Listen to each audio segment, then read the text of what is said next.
My name is JJ Asghar, and I'm a developer advocate for the IBM Cloud. You're here today to see COBOL and Kubernetes. Yes, I brought in a language made in the 1950s to run on our modern-day cloud-native platform. If you don't know, COBOL stands for the Common Business Oriented Language, and it was designed specifically for businesses and government agencies to be able to do work back in the 1950s. There's so many companies, so many banks still using it, but they have no way of looking towards the future. Now, don't get me wrong, mainframes are still very important. The world still runs on mainframes, and the COBOL compilers are being constantly released. But in this project that I started, I wanted to prove that you could, or this science experiment, you could actually take a simple COBOL application and run it on Kubernetes. So I don't know exactly how much time I have for this talk, but what I'm going to do is I'm going to just jump right in, make sure that we have a consistent language to make sure that we all understand what we're talking about. Then I'm just going to show you the project, and I'm actually going to run the project on a live COBOL, on a live application, a live Kubernetes cluster. I will say all the code is open source and free. So you're more than welcome to take it down and play with it yourself, compile it yourself, and actually see that it works. I honestly think it's pretty cool, and it was a fun little project that we got off the ground. So I'm going to go ahead and share my flip over and share my screen here. There we go. And I would be remiss not to mention we at IBM, we have many resources for Kubernetes specifically, or Kubernetes and COBOL. And this right here, if you go to developer.ibm.com/technologies/COBOL, you'll actually learn a lot about it. So if you have no knowledge around COBOL, you have some great ways to start, great ways to learn. But if you want to just see some cool technology play with one another, that's what this talk is about. Now, what we're going to do is I'm going to create something called an ETL pipeline. If you don't know, ETL stands for extract, terraform, and load.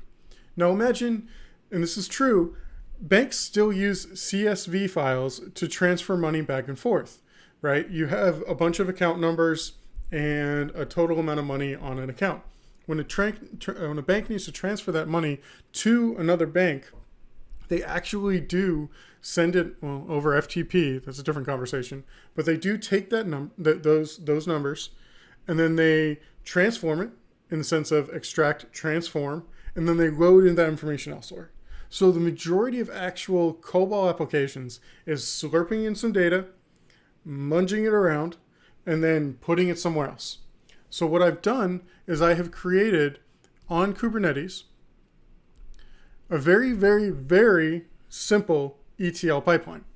If you go to github.com/JJ Asghar/COBOL on K8s, you can pull down all this code, as I said in the introduction. Now, if you look here, what we have is an S3 bucket, which can be any S3 bucket that has some level of file inside of it.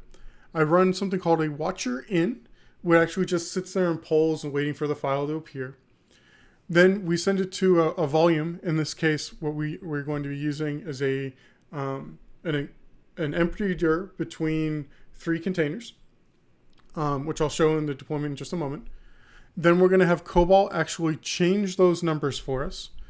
And then I am going to use a watcher out, which basically says this is the file and shoves it somewhere else. So you can imagine it is just another application going through it. The most important part is being able to get the data in from somewhere, using COBOL actually on Kubernetes to crunch the numbers, and then shove it somewhere else, which is, again, all what just an ETL pipeline is. It's pulling in the data, transforming the information, or transforming the data, and then shoving it off somewhere else. So, first thing first, I'm going to show the scripts of the 3 different things to make sure everyone understands how straightforward and honestly simple this truly is. Right now we have our watcher in, which is this right here. It is literally a bash script that is constantly running, looking for this S3 bucket and looking for a file called numbers.txt. And if you look right here, this is the actual numbers.txt we have. 23, 7, 44, 52, 12, and 1337. I had to have 1337 in there. So what we do is we sit there constantly polling for it to make sure that it shows up. Then we have watcher out, which will wait for the new file, which will be called new numbers.txt in the location. And then it will output, these are the new numbers you can ship into wherever you need. So it sees that the file has been changed and actually pushes it and just reads from it. But in essence, it would be able to push it if we had another place to put it. Now, if you take it one step farther, the actual watcher.COBOL, which is the file that sits there and actually runs it, it looks for the file to make sure that it's there. Then it runs the application on top of it. So again, I've just wrapped a bunch of bash and then one COBOL application to actually do the work. Now the magic of this is done inside this Docker file. Now there's a lot here, I'm not gonna lie. It has to compile COBOL, which is GNU COBOL. I have not actually mentioned that yet. GNU COBOL, there's multiple versions of COBOL out there. GNU COBOL is the open source one. And I just wanted to, again, just as a proof of concept.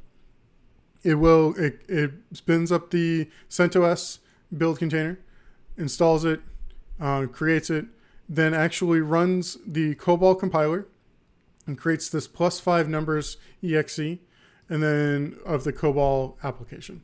I'll show that in just a second.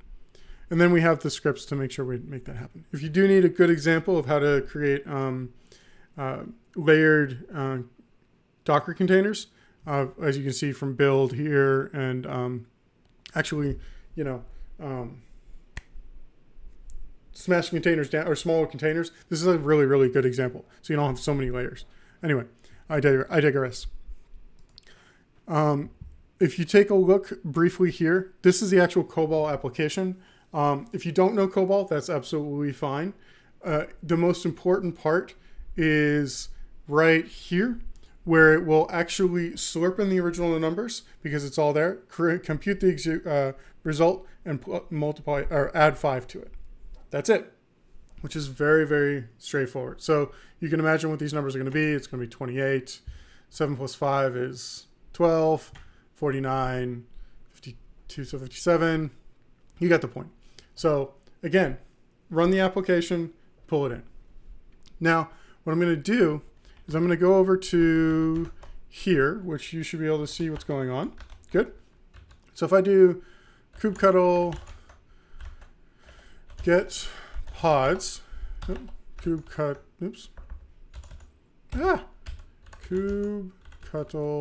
get pods. You'll see that I have nothing running on this Kubernetes cluster. There's no deployment, nothing. I do have some nodes. As you can see, they're all running on IBM Cloud 116. This is my my generic kind of testing cluster, which is nice. And I'm in my own namespace, as you can see here, called COBOL. So everything's clean. There's nothing there, no ahead of the curve or anything like that. This is just sitting there. So the first thing I'm going to do here is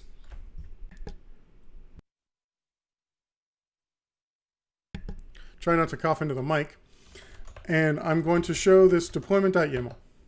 So I could have shown this on the actual GitHub page, but I think it's more relevant to show on inside of the terminal. But just to prove to you again, to prove to you inside of the K8s directory, here is the same deployment.yaml. But what we're going to do is we're going to create an init container where it's going to create three directories for us between these pods. So right now, we're going to have one pod show up with 3 containers inside of it. Actually, 4 containers. An init container to make sure that there's directories underneath everything, back to this guy right here. So we're going to have that the volumes of the empty dir here, an init container, create that. Then we are going to open up a container here where it's the actual batch job that actually runs the app.batcher, if you see here. And then we're going to spin up the 2 more containers called watcher in and watcher out. Now, there are multiple ways to do this. Originally, I spun up three different pods to do it all. Then I had to have inter-pod communication, which forced me to have persistent volume claims. But having this all as one big pod actually has some really interesting side effects. First of all, in theory, if you had to do multiple jobs of this, if you had to have more and more numbers to be crunched, you can scale this up to the point that the Kubernetes cluster can't handle anymore. In essence, infinitely. As long as you have enough nodes to be able to do the compiling. This is very, very valuable because then all of a sudden you don't have to worry about too many persistent volume claims, anything like that. It's all just done ephemerally on the machine. Also, because it's just an empty derp inside of it, it's really easy for these containers to speak inter-pod communication. It's really, really nice. And I do want to credit Paul Czerkowski for this because Paul Czerkowski and Jay Dobbs and Brian Tanis about these things, because they really did force me to think farther than just the PVC, a bunch of pods talking to PVC.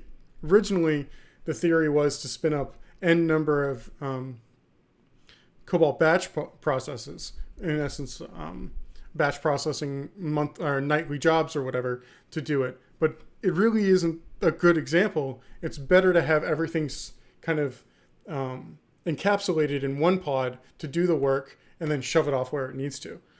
We ran some really interesting tests with it. Turns out this is the best way to do it. Also makes it simpler. One simple deployment.yaml to do all this work. So, as you can see, we don't need the persistent volume claim. We just create an empty dir. The volume mount, everyone mounts this nice volume right here, which makes life significantly easier. And then we just kind of talk.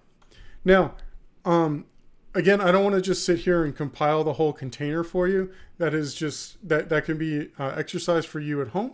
But everything is built off of CentOS, and it just kind of sits there. I've actually pushed all these containers already out to Docker Hub. So if you want to pull these directly down for yourself, as you can see, it's JJ Asghar / COBOL-batch latest, which so you can just run this actual deployment on your own Kubernetes cluster, and everything will work. I have hard coded this file here, which you can override if you want to prove it to yourself that it does something else.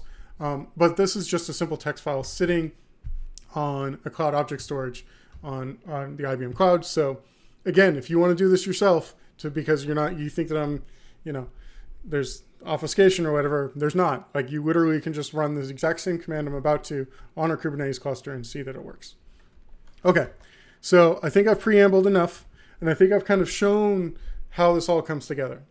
This is all just a simple test to make sure that this works how I want, and does the work. So let us go ahead and do kubectl apply -f and then deployment. And then we'll go ahead and deploy.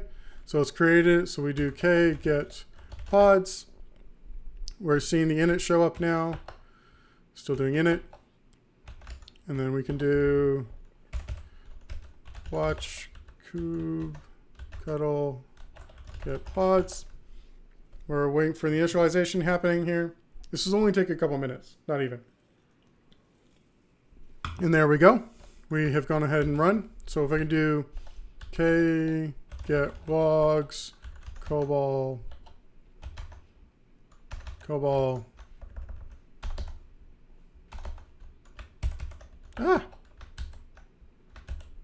so kubectl get logs right here. This should complain. Nope. Get log.